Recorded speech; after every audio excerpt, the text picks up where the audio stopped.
ఆంధ్రప్రదేశ్లో బంగారు గనుల తవ్వకాలు జరగబోతున్నాయి. కర్నూలు జిల్లా తుగ్గలి మండలం జొన్నగిరి వేదికగా భారీ ఎత్తున బంగారు గనుల తవ్వకం ప్రాజెక్ట్ పట్టాలెక్కబోతోంది. కర్ణాటకలోని కోలార్ గోల్డ్ ఫీల్డ్స్ మనందరికి తెలుసు. అదే తరహాలో భారతదేశంలో నెక్స్ట్ లెవెల్లో అతిపెద్ద బంగారు గని తవ్వకాలు స్టార్ట్ అవుతున్నాయి. Geo Mysore services private limited నేతృత్వంలో ఈ ప్రాజెక్టు కర్నూలులోని తుగ్గలి మండలం జొన్నగిరి ప్రాంతంలో ఈ తవ్వకాలు స్టార్ట్ అవబోతున్నాయి. అత్యాధునిక సాంకేతికతో దేశీయంగా బంగారు ఉత్పత్తిని పెంచడమే లక్ష్యంగా ఈ తవ్వకాలు స్టార్ట్ అవుతున్నాయి అన్నమాట కర్నూలు జిల్లాలో. ఈ ప్రాజెక్ట్ ద్వారా అంటే ఈ జొన్నగిరి గోల్డ్ ప్రాజెక్ట్ ద్వారా ఏటా సుమారు 750 కిలోల బంగారాన్ని ఉత్పత్తి చేయాలని లక్ష్యంగా పెట్టుకున్నారు. ఈ ప్రాజెక్టు పూర్తి స్థాయిలో అందుబాటులోకి వస్తే గనక స్థానికంగా వేలాది మందికి ఉపాధి కూడా లభిస్తుంది. ఆంధ్రప్రదేశ్ ఆర్థిక వ్యవస్థకు ఈ ప్రాజెక్ట్ పెద్ద ఎత్తున ఆదాయం కూడా సమకూర్చే అవకాశం కనిపిస్తుంది.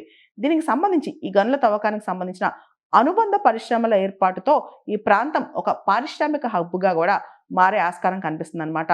ఈ గోల్డ్ మూవ్మెంట్ ఆంధ్రప్రదేశ్ రాష్ట్ర ప్రతిష్ట కూడా అంతర్జాతీయ స్థాయిలో తీసుకెళ్లే అవకాశం కనిపిస్తుంది.